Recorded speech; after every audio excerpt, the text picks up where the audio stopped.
Hey, welcome back. How about maybe some scalloped potatoes and ham?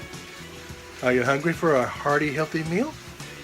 Well, we are starting to assemble it right now, and I'm going to show you part of the ingredients that are going to go in to this wonderful, scrumptious dish, which can be served with any kind of green like asparagus or broccoli, and maybe some fruit or some applesauce on the side. So we're going to be showing you how to prepare scalloped potatoes with ham. So I'm with sous chef Patty, my wife, and we are looking right now at the Velveeta cheese, which she is preparing.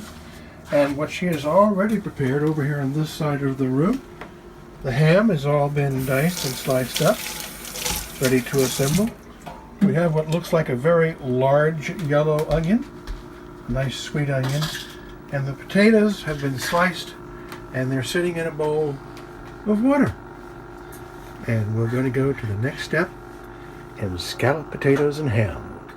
The reason why we're using Velveeta cheese is because it melts better than cheddar and it's got a smooth, wonderful texture to it. And the ham, you can use any kind of leftover ham that you may have had.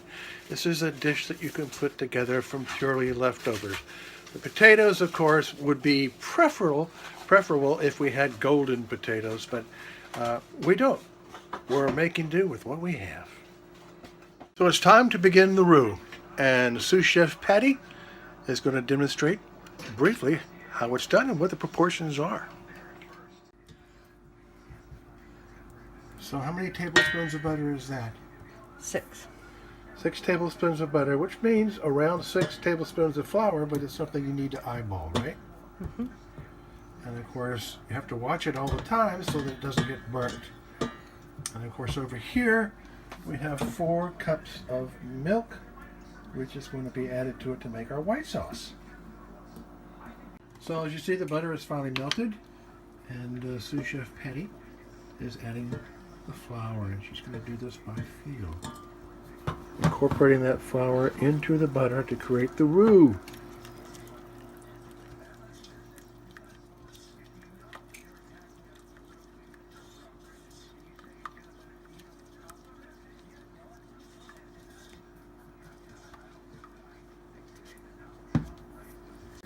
Okay, so I've brought the butter and flour up into a bubbly point, and I go ahead and you have to constantly stir so it doesn't burn.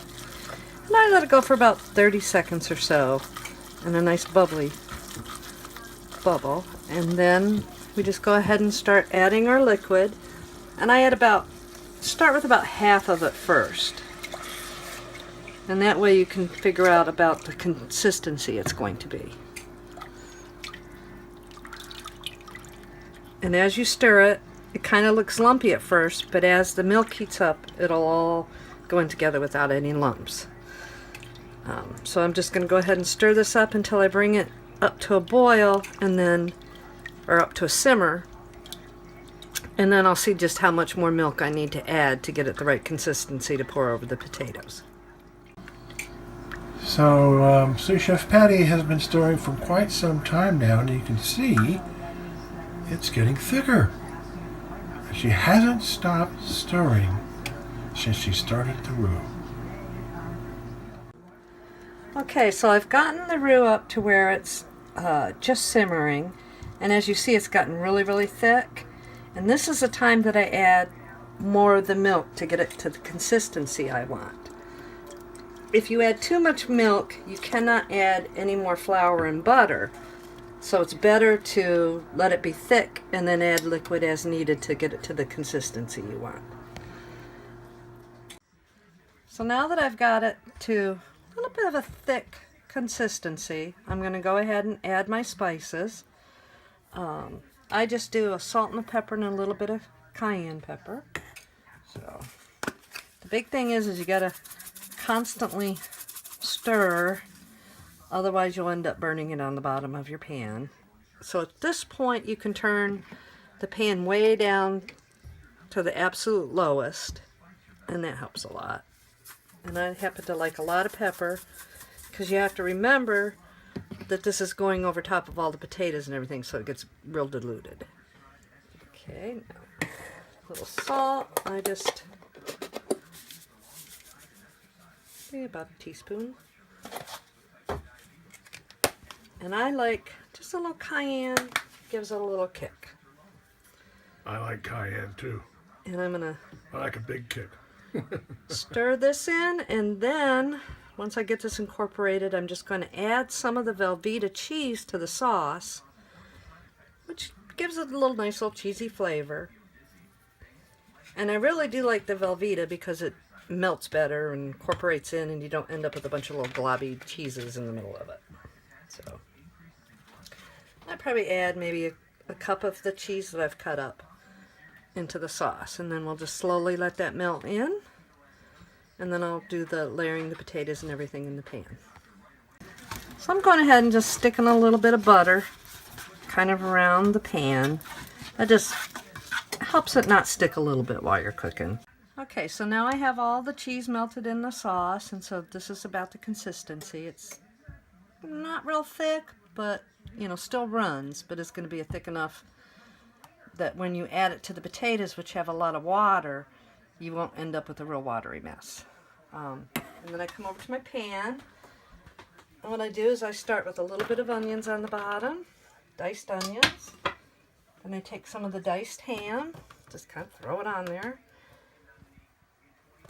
Then I take some potatoes, and I just start layering out a layer of potatoes. And you just kind of flop them over. They don't have to be perfect. You know, some people cut perfect little circles when they're doing them. I cut whatever I cut. I'm incapable of perfect circles. Okay, so I've got the first little layer there, and what I'm going to do is I'm going to add a little more onions again. Then I add a little more ham. And you just put in however much you like, whatever you got. Now I also add some of the Velveeta cubes that I've cut up. And I put them, spread it all out. Then I take some of the sauce and I just pour a light little layer on, probably about a third of it. Doesn't have to be on everything. It'll all mix up and cook on everything as it's baking. And then I just start with another layer of potatoes. And I repeat the same thing. Potatoes, the cheese, the onions, the ham, some of the sauce, until I filled up my pan. Okay, so we're down to the last layer, kind of the topping. Now, one of the reasons why I put the sliced potatoes in water, kept them in a bowl of water, was to keep them from turning brown. It does create more moisture in the dish because of all the moisture in the potato from the water, and that's why I use a little bit thicker sauce on it, and then that thins out the sauce so it's like a normal scalloped potatoes. And I just add whatever I have left onto the top layer, a little bit of cheese. Some people will put, and sometimes I do, put a little grated cheddar cheese on the top,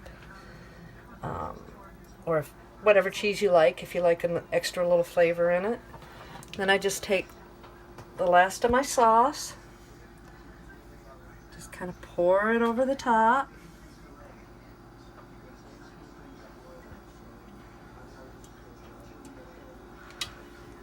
And what you can do, if you find you need just a touch more sauce and you didn't make quite enough for the pan, you can add a little bit of milk in here and kind of stir it up with the little leftovers, and that'll kind of thin it out and give you enough sauce to pour it on top. You never know. It seems like you can measure it and do it exactly the same every time, and it works out different every time. Okay. Alright, so I've preheated my oven to 375. I'm going to go ahead and just throw a little bit more pepper on, only because we love pepper. And then I just put it in the oven, 375, and I start off at about 45 minutes. And then I come in and I will poke it with a fork to see if all the potatoes are tender. And that's it.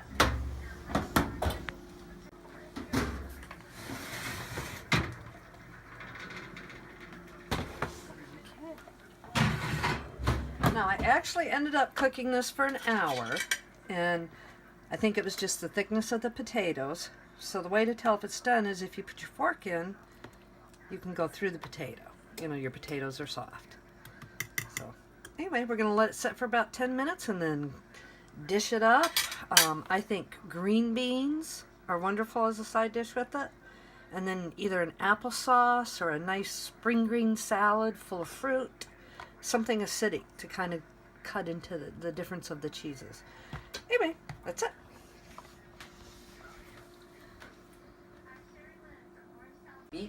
Okay, so we are ready to eat.